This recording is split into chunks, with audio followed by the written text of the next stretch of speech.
Drama, deceit, lies, and betrayal. Welcome to Lord of the Rings Rise to War. In this video, I'm going to talk about toxic behavior. Is it toxic to win? Is it toxic? I don't know. I made a poll, you all answered, and I've got a lot to talk about, so stick around in this video for more drama, because apparently you all watch that more than my tip videos anyways, and let's get this started.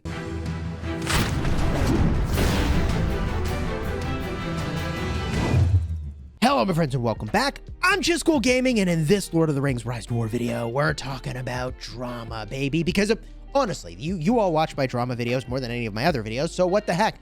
Let's talk about this more because the drama continues, and I think there's only so much more drama stuff I can talk about anyways, and in this drama video, we're talking about toxicity.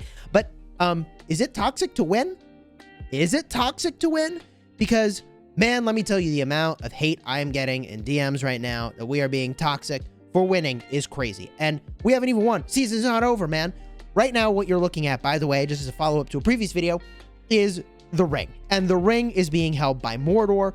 We're working to farm points off of this right now. We're farming points so that we, as a faction, can get the maximum rewards. We're working with our friends in Erebor and Mordor to make all of that happen.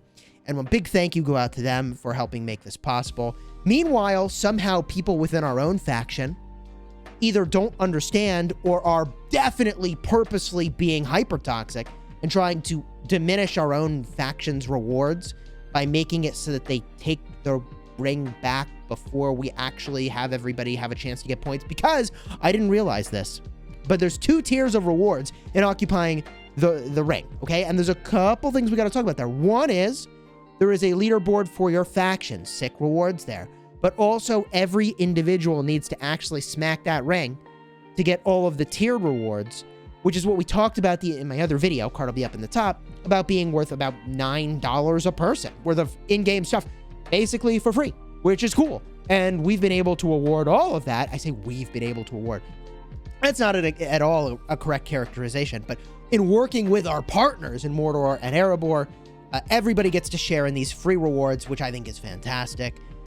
But is it toxic to take everybody's lands when you win, or if you're beating them? And let me tell you something. I ask this question to all of you, okay? And I'm going to pull this up. Let's look at this together. I put up this poll. Let's say, hypothetically, a group of players swears that they will hunt you down in the next season and every season to follow.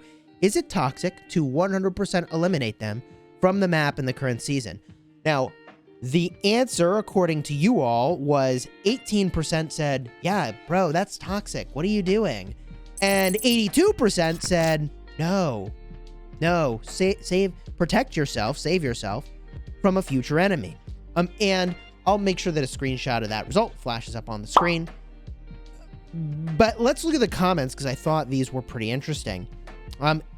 Any player that promises to hunt me down is getting the exact same treatment from me, right? Like, why would you let someone stay in the game if they promise to wipe you out into the future? Like, why open the door for them to destroy you and destroy your group? I'm going to talk about this more in just a minute here, but I want to read some of these comments. Absolutely not.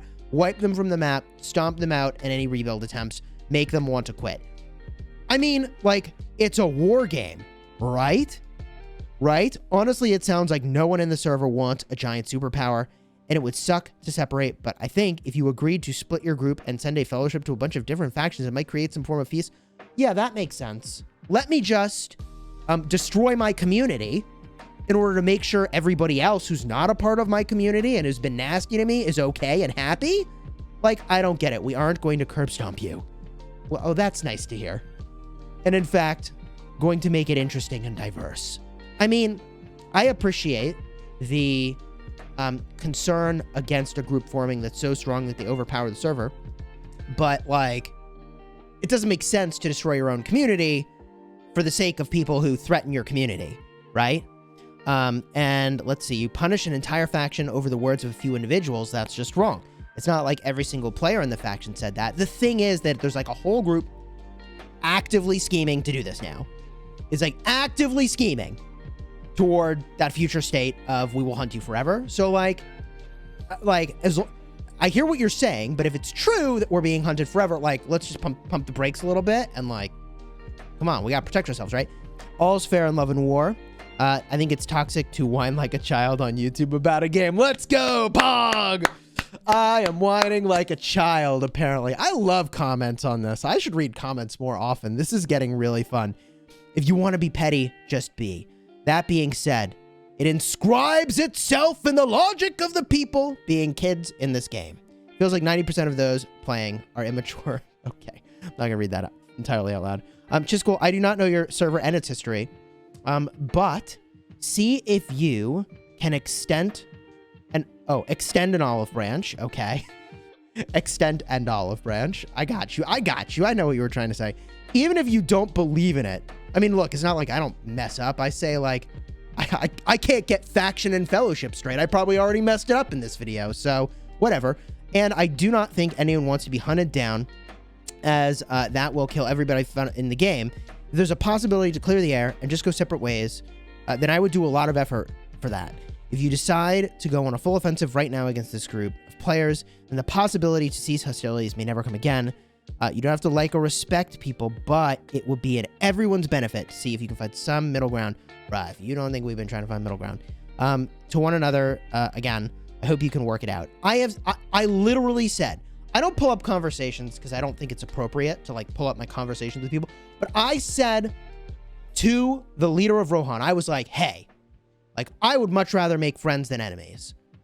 And they were like, well, we're going to stay allied to these people that threaten to hunt you down forever. So we're coming too. I was like, all right. Anyways, I threaten this tactic every time someone big gets close to me. I'm actually going to, okay, I can't understand that. Just saying neither fixes anything. But if they're bitter enough to do it, then they get some form of consolation. So here's the thing is like, if you don't have a community built around values, then you have to find some shared interest. And it's easy to find shared interest and like take down a YouTuber, right? So failing to have any actual thing that you're gathering around as a shared vision and goal, it's easy to be like, get them! And then people group together. People have been doing that throughout history. Not saying that's an anti-pattern. It is Lord of the Rings Rise to War, right? Not Lord of the Rings Show Some Mercy. Let's go. Rename the game. Lord of the Rings Show Some Mercy. If they're an enemy, take them out. If they're going to be toxic, it's human nature to be toxic and give them some karma back. Sure, you may want to make them reconsider first. There are many who don't listen. And okay. Stomp them out. Better carry a big stick. I'm the king of trash talking. I will seriously be zeroed, says Weird Venom. Okay. Isn't this a war game? Doing war can't be toxic. LOTR story was about getting full power of Middle Earth too. True. And fighting fire with fire.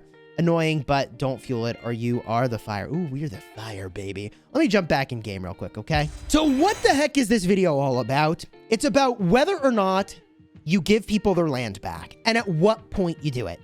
Because when we were getting our stuff pushed in, and we had Mordor attacking us, and Rohan attacking us, and Erebor attacking us, and Rune attacking us, and Linden attacking us, and Isengard attacking us, when everybody was attacking us, except Loth and Arnor, respect.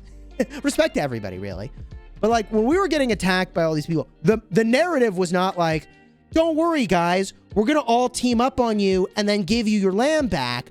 The narrative was, we are going to crush your souls and stuff you in this small little island, and you can stay there, okay? Not even a starting zone, not our capital. The narrative was, you're going to get so pwned, we are going to do everything within our power to crush you in your community. And look, if a leader from any of these groups had reached out and said, I am the authority of this group, I get that not many people can actually do that in this game because this game is impossible to figure out who the leader is.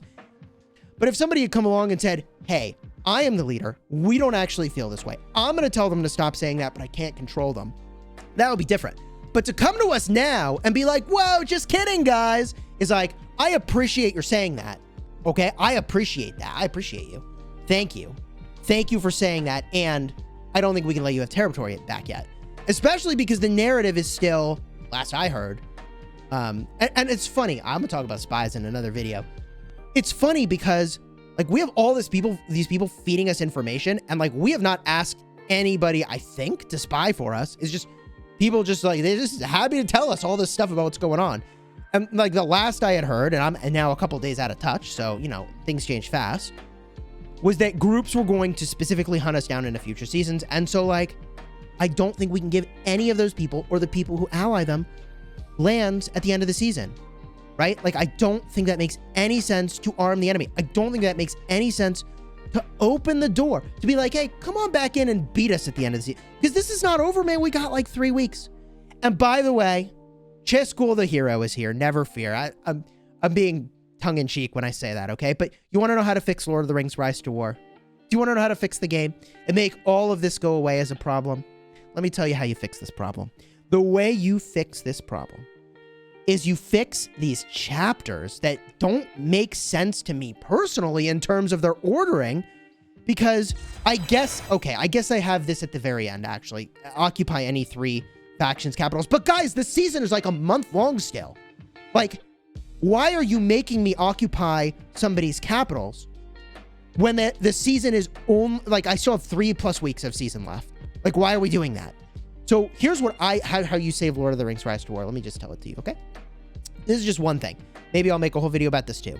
But you make it so that you can't actually enter starting areas until there's only a week or 2 left in the season. Like a week or 2. That's it. What makes people want to quit and stop playing? Oh, I don't know. They have no land.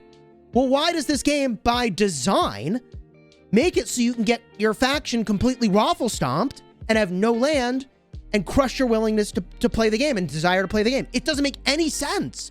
It doesn't make any... The design of the game of like run over your enemies, it's a war game. Let's go Pog. But making it so that you do that at like day 5 of the season doesn't make any sense. So I think that your starting zones should have protection such that you actually cannot enter a starting zone as an enemy until the very last step of the season journey. And then you take the capitals. But up until that point, you can't enter. And what does that do for the game? Oh, a number of things. First of all, it opens up comeback opportunities, because at least there is a place where your faction can do something. Okay, you can actually play the game. Okay, second of all, I've never played a war game like this where there's no safe space. There's always like a home kingdom. There's no home kingdom in this game, bro. So like, give us our starting zones as safe places so that you're not so damn stressed at the start of the game. Like, God, what if they take all our land and we're just dead? I'm like, yeah, that's a real concern. It shouldn't be. It doesn't make any sense. So what would I do to dramatically improve Lord of the Rings Rise to War? I would very simply make some sort of protection on the starting zones such that you cannot enter until a certain point in the season. It should be time gated such that there's only a couple weeks left in the season where you can actually go and start to contest the capitals. And that does a number of things. That makes it so that no one faction could already have done all these things. Like, it takes some damn time to get that job done. You know what I mean? It takes a long time to go take a capital. So I think that if you make it so there's only a small amount of time to take capitals, you can't take all of them, right? And it also gives everybody a chance to fight. Like, a thing to be still playing the game for. The developers want that, don't they? They must want that. So, yeah, that's what I would do. That's how I would save Lord of the Rings Rise to War. Not exactly that it needs saving, but like, surely the people who have quit because they had their starting area overrun feel that, gosh, would have been nice to have the developer's hand saving me in that moment with the design of the game rather than like just getting stomped, you know? So do I think that a group that threatens you into the future should get their starting zone back? Absolutely not. It's a war game, and I'm sorry, but if you threaten our future, then we will threaten yours right back. But by taking action now, you can do what you want into the future, but we will do what we need to do now to secure the bag, to get that bread. You know what I mean? We got to do what we got to do to win the season, okay? And that's not toxic. That's playing the game. Let me just, for the record, that ain't toxic. That's just playing to win. And it is fair to play to win, okay? That is perfectly fair, okay? And I have so many people just in personal messages, man, going like, you're so toxic, bro. It's like, man, you better go talk to your faction leadership And next time you go see some fort that says, you know, F you, you know, other group, like, you consider betraying your own team to destroy that fort, because it is going to cause you more problems than you realize. And I get that it's like, oh, but it's just like that dumb person being dumb. And it's like, well, hey, like, do something about it, okay? Like, it's your faction, do something about it. Don't make it my problem. It's your problem, right? Like, if you got people cursing us out in forts and in world chat and personal messages, that becomes your whole faction's problem. I mean, I get you can't control the maturity of the players in your faction, but at some point, like, you as the leader of your group need to have reached out to the leaders of the other group to make your feelings known. Otherwise, the only thing we know is what we see, and what we see ain't good, which is why I've had to make these videos about drama, because when I'm quiet, people assume the worst. And so now I have to share with you where my head's at. Dang! Another drama video on the books. Let's go. If you like this, throw a like on here and consider subscribing. Honestly, it's kind of fun. These are kind of fun. I actually hate the drama. I hate the drama. I actually hate the drama. I think the game design should protect us from this dang drama, but it doesn't, and so here we are. And until next time, you have fun smashing your enemies. Let's go.